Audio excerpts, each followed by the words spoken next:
হিসাব বিজ্ঞান বিভাগের বিবিএ সম্মান প্রথম বর্ষের শিক্ষার্থীরা, আশা করি তোমরা সবাই ভালো আছো। আজকে আমরা হিসাব বিজ্ঞান বিভাগের সর্বশেষ অধ্যায় ফিনান্সিয়াল স্টেটমেন্ট অ্যানালাইসিস, এই ফিনান্সিয়াল স্টেটমেন্ট অ্যানালাইসিসের একটা বিষয় নিয়ে আলোচনা করব। ফিনান্সিয়াল স্টেটমেন্ট অ্যানালাইসিস বলতে আমরা আসলে কি বুঝি? ফিনান্সিয়াল স্টেটমেন্ট বলতে কোম্পানির ইন্টারন্যাশনাল অ্যাকাউন্টিং স্ট্যান্ডার্ড 1 অনুযায়ী যে আর্থিক বিবরণীগুলো প্রস্তুত করে, আয় বিবরণী, মালিকানা সত্ত্ব বিবরণী, উদ্ধৃতপত্র, এই স্টেটমেন্টগুলোকে বিশ্লেষণ করার মূল উদ্দেশ্য হচ্ছে যাতে যারা সিদ্ধান্ত গ্রহণকারী আছে, যারা সিদ্ধান্ত নেবে, তারা যাতে সিদ্ধান্ত গ্রহণ করার জন্য প্রয়োজনীয় তথ্য এখান থেকে পেয়ে যায়। সেই জন্যই মূলত ফিনান্সিয়াল স্টেটমেন্ট যেটা আছে সেটা অ্যানালাইসিস করা হয়। ফিনান্সিয়াল স্টেটমেন্ট অ্যানালাইসিস করার জন্য সাধারণত অনুপাত বিশ্লেষণের সূত্রগুলো ব্যবহার করা হয়। অনুপাত বিশ্লেষণ ছাড়াও একটা কোম্পানির আর্থিক বিবরণী বিশ্লেষণ করার জন্য তোমার হরাইজন্টাল অ্যানালাইসিস এবং ভার্টিক্যাল অ্যানালাইসিস করা হয়। তাহলে ফিনান্সিয়াল স্টেটমেন্ট অ্যানালাইসিসের জন্য আমরা বলতে পারি যে হরাইজন্টাল অ্যানালাইসিস ব্যবহার করা হয়, ভার্টিক্যাল অ্যানালাইসিস এটা ব্যবহার করা হয় এবং রেশিও অ্যানালাইসিস এটা ব্যবহার করা হয়। এই তিনটা ব্যবহার করা হয়, হরাইজন্টাল অ্যানালাইসিস, ভার্টিক্যাল অ্যানালাইসিস এবং রেশিও অ্যানালাইসিস। তার মধ্যে রেশিও অ্যানালাইসিস বা অনুপাত বিশ্লেষণ যেটা, সেটা উচ্চ মাধ্যমিক শ্রেণীতে যা পড়েছো মোটামুটি তার মতোই পড়ে আছে। হরাইজন্টাল এবং ভার্টিক্যাল অ্যানালাইসিসটা এটা কারোর কাছে নতুন মনে হতে পারে। আমরা আজকে শুরুতেই হরাইজন্টাল অ্যানালাইসিস এবং ভার্টিক্যাল অ্যানালাইসিস এই দুইটা বিষয় নিয়ে আমরা একটু পড়াশোনা করব। এই দুইটা বিষয় আমরা জানার আগে আমরা প্রথমে একটা কোশ্চেন নিয়ে নিই, তাহলে আমাদের বুঝতে সুবিধা হবে। আমরা যে কোশ্চেনটা এখানে আমরা সিলেক্ট করতেছি সেটা হচ্ছে national university BBA 2015 accounting department.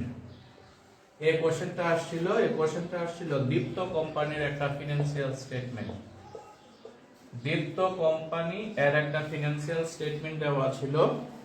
এই ফিনান্সিয়াল স্টেটমেন্টে তোমার অ্যাসেটের তথ্য এবং লায়াবিলিটিস ও স্টক হোল্ডার ইকুইটিস এর কিছু তথ্য দেওয়া আছে। সেগুলোর উপর ভিত্তি করে আমাদের প্রথম ইনস্ট্রাকশনটা ছিল prepare a horizontal analysis for the balance sheet data for Dipto company using 2019 as a base.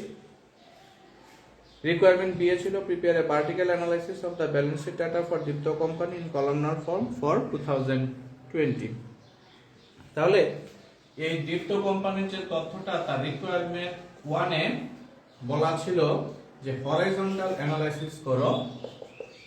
Horizontal analysis আমাদের করতে হবে ইউজিং 2019 as a base. ওকে, তার জন্য আমার যে কোশ্চেনটা দেওয়া ছিল এখানে, আমাদের যে কোশ্চেনটা দেওয়া ছিল সেই কোশ্চেনটা ছিল কিছু অ্যাসেটের তথ্য দেওয়া ছিল এবং কিছু লায়াবিলিটিস এর তথ্য দেওয়া ছিল। এখানে প্রথমে যে তথ্যটা ছিল সেটা হচ্ছে 2020 সালের, এরপরের যে তথ্যটা ছিল সেটা হচ্ছে 2019 সালের তথ্য। 2020 সালের এখানে প্রথমে দেওয়া ছিল অ্যাসেটের তথ্যগুলো। প্রথমে আছে কারেন্ট অ্যাসেটস, তারপরে আছে প্রপার্টি, প্লান্ট এন্ড ইকুইপমেন্ট, তারপরে ছিল ইনট্যানজিবল অ্যাসেটস। এই সবগুলো অ্যাসেটস যোগ করে আমাদের অঙ্কের মধ্যে টোটাল অ্যাসেটস এর তথ্য দেওয়া ছিল। এর মধ্যে current asset 74,000, 80,000, property, plant and equipment 99,000, 90,000, intangible assets 27,000, 40,000। এগুলোর উপর ভিত্তি করে টোটাল অ্যাসেটস ছিল 2 লক্ষ টাকা এবং 2,10,000 টাকা। এই ছিল আমার অ্যাসেট পাশের তথ্য। Liabilities and stock holder equities এর তথ্যগুলো ছিল, তো এগুলো আমরা এখানে জায়গা স্বল্পতার জন্য আমরা পরে লিখতেছি। এখন এগুলোতে হরাইজন্টাল অ্যানালাইসিস কিভাবে করা হয়? হরাইজন্টাল মানে হচ্ছে আনুভূমিক, পাশাপাশি। এখন এই যে 2 বছরের যে তথ্যগুলো আছে, 2 বছরের তথ্যগুলো পাশাপাশি তথ্যগুলো যেটা আছে সেগুলো অ্যানালাইসিস করে আমাদের যেটা বের করতে হবে সেটা হচ্ছে যে এইটার মধ্যে কি কি চেঞ্জ হয়েছে সেই চেঞ্জটা বের করতে হয় এবং এই চেঞ্জটা শতকরা কত পার্সেন্ট, পার্সেন্টেজ অফ চেঞ্জ, এই দুইটা বের করতে হয়। দুইটা বের করাই হচ্ছে মূলত আমাদের হরাইজন্টাল অ্যানালাইসিসের মূল কাজ। আমরা এখানে যেটা বলতে চাই সেটা হচ্ছে যে হরাইজন্টাল অ্যানালাইসিসে অবশ্যই একটা বেজ ইয়ার দেওয়া থাকবে। বেজ ইয়ার ছাড়া হরাইজন্টাল অ্যানালাইসিস করা যাবে না। যদি কোনো কোশ্চেনে বেজ ইয়ার দেওয়া না থাকে, প্রিভিয়াস ইয়ার যেটা আছে সেটাকে আমরা বেজ ইয়ার হিসেবে ধরে নিব। তো এখানে যে ডাটাগুলো আছে 2019 সাল আছে বেজ। সিম্পল, তোমার 2019 সালের যে তথ্যটা আছে সেটাকে বেজ ধরে তারপরের যে তথ্যটা আছে সেটা বৃদ্ধি না হ্রাস এটা তোমাকে শো করতে হবে। আমরা যদি কোশ্চেনটা দেখি 2019 সালে ছিল 80,000 টাকা, 2020 সালে 74,000 টাকা, অর্থাৎ 2019 সালের তুলনায় 6,000 টাকা হ্রাস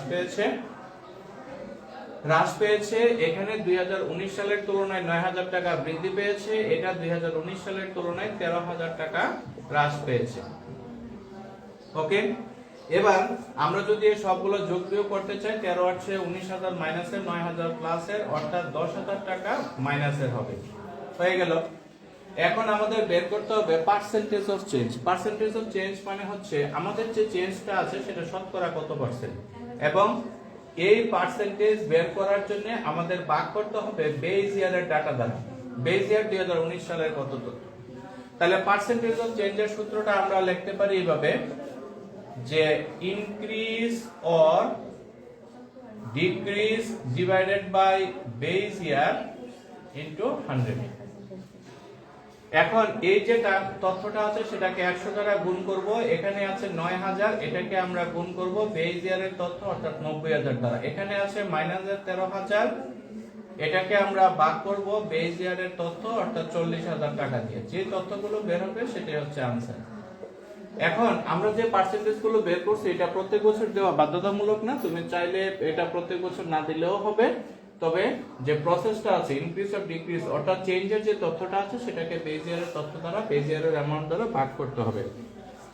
ভাগ করে আমরা পার্সেন্টেজ পাবো। এখানে মাইনাসের আছে অর্থাৎ মাইনাসের 7.5%, এটা বের হলো 10%, এর পরেরটা বের হলো মাইনাসের 32.5%, এবং এই সবগুলা যোগ বিয়োগ করার পরে আমার आंसर বের হইছে মাইনাসের 4.6%, মাইনাসের 4.76%।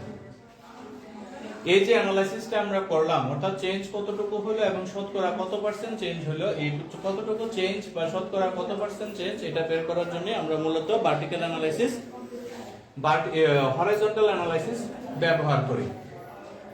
এগুলো ছিল অ্যাসেটের ডাটা। আমাদের অঙ্কটা শেষ হয় নাই, আমাদের অঙ্কের মধ্যে আরেকটা তথ্য ছিল, সেটা ছিল liabilities and stock holder equity data. তো আমরা এরকম সেম আবার এটার অঙ্কটা নিচে নিচে করব, যেহেতু আমার এখানে জায়গা নাই সেহেতু আমরা করতেছি। তোমার এই অঙ্কটা নিচে নিচে আবার করতে হবে liabilities and stock holder equity. তো লায়াবিলিটিস এন্ড স্টক হোল্ডার ইকুইটিতে আমাদের কি কি তথ্য আছে? Liabilities and stock holders equity. Liability and stock holder ইকুইটির মধ্যে আমাদের অঙ্কে দেওয়া আছে কারেন্ট লায়াবিলিটিস, অঙ্কে দেওয়া আছে লং টার্ম লায়াবিলিটিস, অঙ্কে দেওয়া আছে স্টক হোল্ডার্স ইকুইটি। তো এখানে কারেন্ট লায়াবিলিটি 2020 সালে কারেন্ট লায়াবিলিটিস এর তথ্য ছিল 42,000, তারপরে আছে 1,43,000, তারপর আছে 15,000। সবকিছু যোগ করলে আমার आंसर বের হয় 2 লক্ষ টাকা। 2019 সালের তথ্য হচ্ছে 48,000, 1,50,000, তারপরে হচ্ছে 12,000। এই সবগুলো যদি আমরা যোগ করি তাহলে পাই 2,10,000 টাকা হয়ে গেল। এখানে আমরা কি করব? চেঞ্জ বের করব। এখানেও base using 2019 as a base, অর্থাৎ 2019 সালের তথ্যটা বেজ হিসেবে ব্যবহার হবে। 19 সালের তুলনায় 2020 সালে বৃদ্ধি না হ্রাস সেটা আমাদের দেখতে হবে। আমরা দেখতে পাচ্ছি 2020 সালে মান কমে গেছে, মাইনাসের 6,000, তারপরেরটা হবে মাইনাসের 7,000, তারপরেরটা হবে প্লাসের 3,000। 2019 সালে কম ছিল, 2020 সালে বৃদ্ধি পেয়েছে। কতটুকু বৃদ্ধি পেয়েছে? 3000 টাকা বৃদ্ধি পেয়েছে। এগুলো যোগ বিয়োগ করলে आंसर হয় -10,000। এই যে ডাটাগুলো আছে এগুলোকে আমরা কি করব, আবার আগের মতো করে পার্সেন্টেজ বের করব। পার্সেন্টেজ বের করার জন্য প্রথমে -6000 এটাকে ভাগ করতে হবে বেজ ইয়ারের তথ্য 48000 দ্বারা। এখানে আছে -7000 এটাকে ভাগ করতে হবে 1,50,000 দ্বারা। এখানে আছে প্লাসের 3000 এটাকে ভাগ করতে হবে 12000 দ্বারা। এখানে আছে মাইনাসের 10000 এটাকে ভাগ করতে হবে 2,10,000 দ্বারা গুণ 100। এবার আমরা তথ্যগুলো যদি আমরা নিতে চাই তাহলে প্রথমটার হয় 12.5%, তারপরেরটার आंसर হয় 4.67%, তারপরেরটার आंसर হয় 25%, এটাও ক্যালকুলেশন করলে आंसर হয় 4.76%। এটা মাইনাসের, এটাও মাইনাসের এবং এটাও মাইনাসের, বাকিগুলা প্লাসের। এই যে আমরা অ্যানালাইসিস করলাম, চেঞ্জ বের করলাম, পার্সেন্টেজ অফ চেঞ্জ বের করলাম, সেটাই হচ্ছে হরাইজন্টাল অ্যানালাইসিস। এখন আমরা এই যে অঙ্কটা এখানে আছে এটার উপর ভিত্তি করে আমরা এখন করব পার্টিকেল অ্যানালাইসিস। রিকোয়ারমেন্ট বি তে আমাদের পার্টিকেল অ্যানালাইসিস আছে। প্রথম কথা, ভার্টিক্যাল অ্যানালাইসিসে বেজ ইয়ার প্রয়োজন হবে না। ভার্টিক্যাল অ্যানালাইসিস কিভাবে করতে হয়? ভার্টিক্যাল মানে হচ্ছে উলম্ব, অর্থাৎ উপর থেকে নিচে। এই যে উপর থেকে নিচে আমাদের যে তথ্যগুলো আছে এই তথ্যগুলোকে যখন আমরা অ্যানালাইসিস করব তখনই সেটা ভার্টিক্যাল অ্যানালাইসিস হবে। নিচে নিচে অ্যানালাইসিস করব, আমরা করতে চাই ভার্টিক্যাল অ্যানালাইসিস। এখানে বেজ ইয়ার প্রয়োজন হবে না। এখানে 2020 সালের তথ্য আছে, 2019 সালের তথ্য আছে। আমরা কি করব, কোশ্চেনে যে অ্যামাউন্ট গুলো আছে সেই অ্যামাউন্ট গুলো এখানে লিখব, এটার উপর ভিত্তি করে আমরা পার্সেন্টেজ বের করব। আমরা কোশ্চেনটা প্রথমে উঠাই। অ্যাসেট পাশে দেওয়া ছিল কারেন্ট অ্যাসেটস, তারপরে ছিল প্রপার্টি, প্লান্ট এন্ড ইকুইপমেন্ট, তারপর ছিল ইনট্যানজিবলস। এগুলো যোগ বিয়োগ করে হচ্ছে টোটাল অ্যাসেটস। তো এখন যদি আমরা এগুলো লিখতে চাই আমরা যেভাবে ছিল সেই উপায়ে লিখব। 74,000, 99,000, 27,000 সবটার যোগফল হচ্ছিল 2 লক্ষ টাকা। এটা হচ্ছে টোটাল অ্যাসেটস। আমরা liabilities and stock holder equity যেটা আছে সেটা আমরা পরের বার লিখব। তো এখন টোটাল অ্যাসেটস এর ভার্টিক্যাল অ্যানালাইসিস কিভাবে করতে হয়? টোটাল অ্যাসেটের ভার্টিক্যাল অ্যানালাইসিস করার নিয়ম হচ্ছে এখানে যে ফিগারগুলো আছে ফিগারগুলোর সবচেয়ে বড় যে ফিগারটা সেটাকে 100% ধরতে হবে। সোজা কথা, আমাদের অঙ্কের মধ্যে যদি ব্যালেন্স শিটের তথ্যগুলো দেওয়া থাকে তাহলে টোটাল অ্যাসেটকে 100% ধরতে হবে। Liabilities and stock holder equity তথ্য থাকলে total liabilities and stock holder ইকুইটিকে 100% ধরতে হবে। যদি ইনকাম স্টেটমেন্টের তথ্য দেওয়া থাকে সেই ক্ষেত্রে সেলস এর তথ্য যদি দেওয়া থাকে তাহলে নেট সেলস কে ধরতে হবে 100%। যদি সার্ভিস রেভিনিউর তথ্য দেওয়া থাকে তাহলে সার্ভিস রেভিনিউর যে ডাটাটা অ্যামাউন্টটা আছে সেটাকে 100% ধরতে হবে। তোমাদের এই যে স্টেটমেন্ট বা টেবলের মধ্যে সর্বোচ্চ যে ফিগার সেটাকে 100% ধরতে হবে। এটা 100% ধরার অর্থ হচ্ছে এই 100% হচ্ছে বেস। এখন এই 100% এর উপর ভিত্তি করে তোমাকে অন্যগুলোর পরিবর্তন বের করতে হবে। যেমন এখানে আছে 74,000, এটাকে ভাগ করতে হবে 100%, অর্থাৎ বেস ইয়ারের তথ্য দ্বারা 100 দ্বারা গুণ করলে এটার आंसर হয় 37%। এটা হয় 99%, এটাকে বেস ইয়ারের তথ্য অর্থাৎ 2 লাখ দ্বারা গুণ করে আমরা যদি 100 দ্বারা ভাগ করি তাহলে এটার কোশ্চেনের आंसरটা হয় 99,000 টাকা দিলে এটার आंसर হয় 49.5%। 49.5%।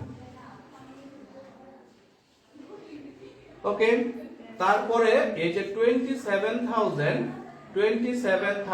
27,000 টাকা, এটাকে যদি আমরা 2 লাখ দ্বারা ভাগ করে 100 দ্বারা গুণ করি তাহলে এটার आंसर হবে 13.5%। হয়ে গেল আমার অঙ্ক। একইভাবে আমরা যখন 2019 সালের তথ্যটা বের করতে যাব, 2019 সালের অ্যামাউন্ট ছিল 80,000, তারপরে ছিল 90,000, তারপরে ছিল 40,000।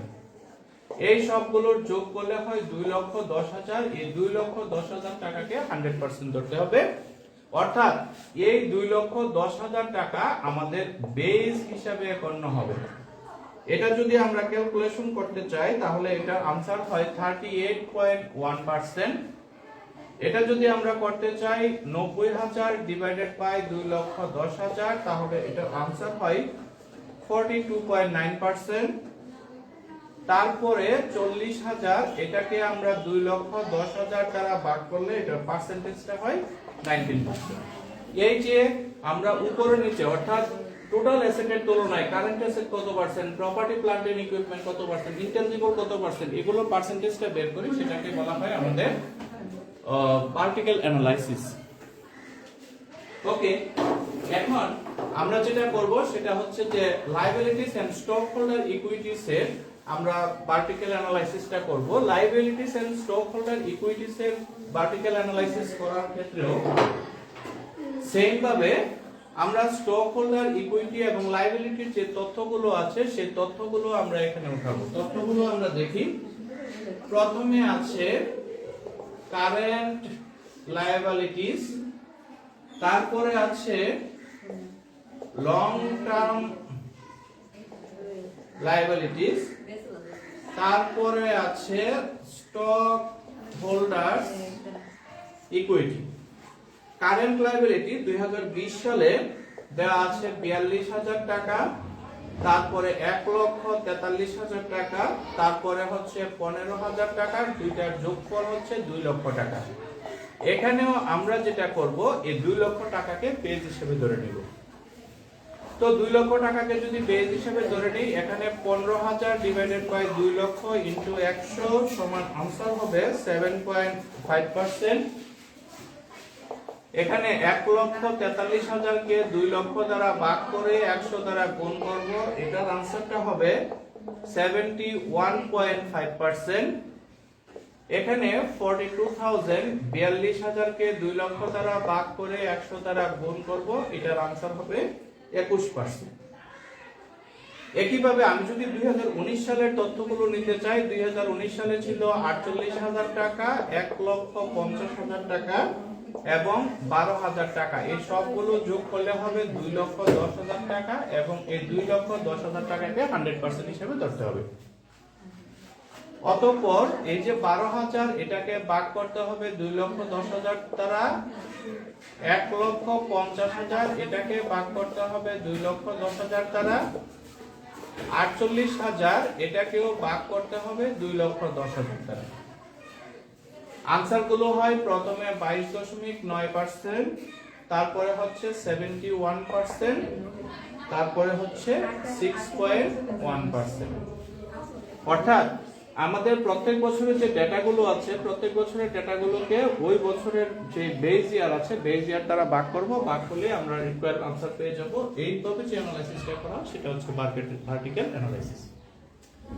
এখানে আমরা যে অঙ্কটা করলাম সেখানে ব্যালেন্স শিটের তথ্য দেওয়া আছে, কোন অঙ্কে ইনকাম স্টেটমেন্টের তথ্য দেওয়া থাকতে পারে, প্রসেস সেম হবে। ইনকাম স্টেটমেন্টের ভার্টিক্যাল অ্যানালাইসিস করার সময় নেট সেলসটাকে 100% ধরে নিব, আর হরাইজন্টাল অ্যানালাইসিস করার সময় পাশাপাশি যে তথ্যগুলো আছে সেই তথ্যগুলো আমরা বিবেচনা করি অঙ্ক করে ফেলব। তো ধন্যবাদ সবাইকে, আজকে এতটুকু রইল।